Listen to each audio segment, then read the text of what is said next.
It told me that Michael Jordan was a bully.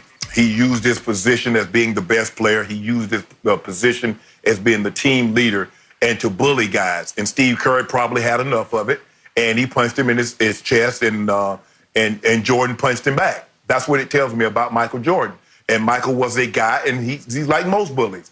Skip, if I go to school every day and I allow someone to take my lunch or allow someone to take my money that I brought to purchase lunch with, if I allow that to happen and allow it to happen and go unchecked, it will continue to happen. So Steve Kerr just finally had enough, and he stood up for himself. Now, I don't believe they got into another confrontation, but that was what he had to take. Sometimes you have to take an ass cutting in order to gain someone respect. And I believe that's what Steve Kerr did. But Michael Jordan went to call O'Shea to apologize. Wouldn't have been nothing to apologize for, because I'd have tore him up, Jenny. I hope, look, you need an interior designer? Because I'm good at moving furniture. We're going to rearrange some furniture up in here. And Skip, you know, Mike, see, this, the problem that I got with you, Skip Bayless, you hate bullies. You hate that. And you talk about, well, I don't defend what Michael doing, but I understand, and the end result, damn an end result. The end result is that we fighting every day. Skip, me and my brother used to play basketball. We used to play sports every day. We played every day until I could consistently beat him. And when I could consistently beat him, guess what happened, Skip? We stopped playing. That's how I'm going to do Mike. That's how Mike is that type of guy, Skip. You got to fight him every day until you can consistently whip his butt. Now, between he and Steve said, I had enough of you doing all this stuff, and he punched Mike in the chest. That's his first mistake. You don't punch no man in no chest. You dot that eye. That's what he should have done. You know Mike was a bully, and he tried to bully them guys with his position. Mike didn't really want to fight, but they knew if they swung on Mike, they were going to be up out of there. But I got to go, because we're going to rearrange some furniture up in here. You're not fit to bully me. Okay. The only man Michael Jordan has ever bullied was from a distance, and it's your guy, LeBron James. He bullies him because he's clearly the GOAT. You know it, and LeBron knows it, and the world really knows it. That's distant bullying. That's like social distance bullying, social media bullying. Shannon, he wasn't a bully. He was a leader. This is the way he led. This is like General Patton led. This is where you let nobody beneath you see any sign of weakness. You're going to show them that nobody is going to challenge you or push you around or get away with any gray area defending, even in practice. Because practice is like a game Game 7 to Michael Jordan, the most psycho-driven competitor in the history of sports. It's why this team went 6-0 in the finals and why he won 6 MVPs. And all those guys that had any bitterness toward Michael from practice or plane ride incidents, they were thankful he was on their side in playoff games, because the guy who inspired and led by fear also struck fear into the hearts of the opposition. If you want to tell me he bullied the opposition, I'll give you that.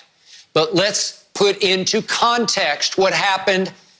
Steve Kerr and Will Perdue in practice, they pushed Michael until he warned both of them, and they pushed again, and they paid for it. He's not going to take it from anybody, even a teammate. Even a little white teammate named Steve Kerr, if you push on him and beat on him and gray area foul him, and Phil Jackson has the whistle in his mouth in a practice scrimmage and he won't blow the whistle, and finally you warn Steve Kerr, and then Steve Kerr goes completely over the edge and shoves you in the chest, yeah, you're going to get a fist right back in the jaw. I don't think he hurt Steve Kerr. It wasn't some crazy football practice episode like we've seen where guys got hurt in practice. He punched him. He blacked his eye, I guess it was. He had a little black eye. Yeah. But Will Perdue did the same thing. He's not going to take it from the big white stiff of a center. He's not going to get away with this. Yeah. He was setting hard picks on Michael in a practice scrimmage, and Michael said, I warn you, don't set an illegal pick on me again. It was an offensive foul of a pick. And Phil wouldn't blow the whistle, and Will Perdue said it again, and this guy's 7 feet tall, and he got jacked in the jaw. And it said, back off, you stepped over the line. And again, Michael led by fear, not love, but by fear.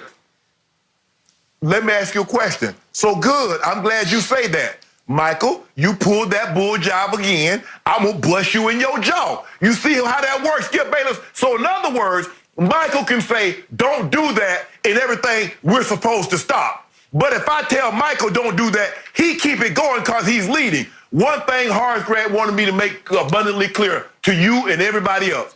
Michael Jordan was a hell of a basketball player, a great basketball player. He said, but missed me with that leadership. Those are his words, not mine. He was one of the greatest leaders sports has ever seen. He just didn't do it with love the way. Go ahead. Skip, fighting so in other words, Mike Tyson is a great leader because he can fight. Floyd Mayweather is a great leader. Skip, just because you're Skip, a lot of times only thing people think about bullying is I take something, I use force. You can use your position, you can use your title to also bully people. Because if I'm in constantly threat of my job because of the position or the title that you have, that's also bullying. Steve Kerr, shoved him. Is like, man, enough is enough.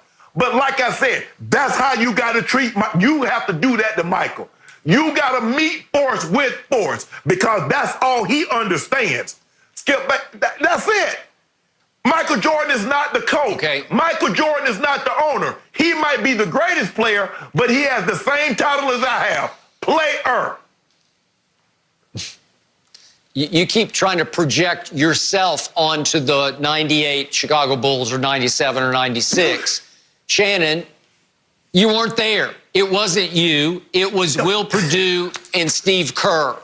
And it was Horace Grant and Scottie Pippen. They weren't you. And they weren't going to fight back because this man was the baddest man on the planet. And again, Tom Brady motivates with love. He will verbally shred people during games and practices, but mostly he inspires love from his teammates. LeBron inspires love from his teammates. He's a lover, not a fighter. Jordan led by fear. He motivated by fear. They were afraid of him just as the opposition was afraid of him. This wasn't church league. This wasn't YMCA basketball. This was for NBA history and legacy. And he drove everybody around him to max it out. And they did. They went 6-0 in finals with 6 MVPs. And they all got down on their knees at the end of those championship runs and were thankful that they got to play with Michael Jeffrey Jordan. It wasn't pretty, Shannon. He was ruthless. He was heartless. He was cold-blooded. And he was the greatest competitor in the history of sports. All I know is the outcome was the outcome. You can argue all you want. You can shred all you want of the method that he got there, but you cannot criticize the outcome. The outcome was greatest ever, period, end of story. Skip, you can motivate by fear, you can motivate by reward, but the only motivation that's sustainable is self-motivation. Now, this notion, Skip, that because remember, Skip, when Michael Jordan left, Horace Grant went to the NBA All-Star game. He did do that. And then he went to the Lakers without Michael Jordan and won another NBA title. These guys are very self-motivated. Skip, you don't get to this level, Skip, without being self-motivated. All I'm saying is, Skip, I understand I wasn't there, but I'm saying I understand how to deal with people like Michael. Is that, bruh, like he told Steve Kerr, don't do it again. Like he told Will Perdue, don't do it again. That's the only message I'm telling him. Don't do that again, bruh. Other than that, that's it. We ain't got to go back and forth, round and round. Let's just go ahead and move this furniture. And then we're going to sell it, and then everything will be okay. We won't have that problem. Skip, do you actually think I would let John Elway punch me in my face or disrespect me to prove that he can trust me in a meaningful ball game, a playoff game, or a big game, or a Super Bowl? Do you actually think I would let that happen? A simple yes or a simple no? Apples to oranges. Doesn't fit. Bad analogy. Different sport, different circumstance. You were on a Hall of Fame arc, as was John Elway. So it's equal respect. It's different. Horace Grant wasn't on Michael's level. He just wasn't. Yeah, but you were on a Hall of Fame arc. You established yourself as one of the best tight ends, if not the best, in football.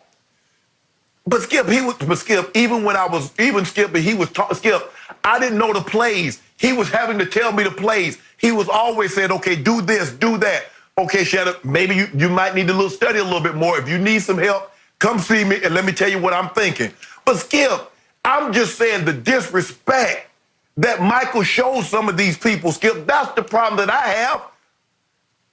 I'm not arguing that he wasn't great. Shannon, he was historically great. Did it work? Skip, are we to say that it wouldn't? So, if, in other words, had Brady done it another way, he probably wouldn't have won 6. So that's what you're saying. That's the only way to win. Because Bill Russell won 11. No, I don't think he punched KC. Okay. No, different ways to motivate, different coaches. And again, Michael was the unofficial head coach. He really was the head coach of this team.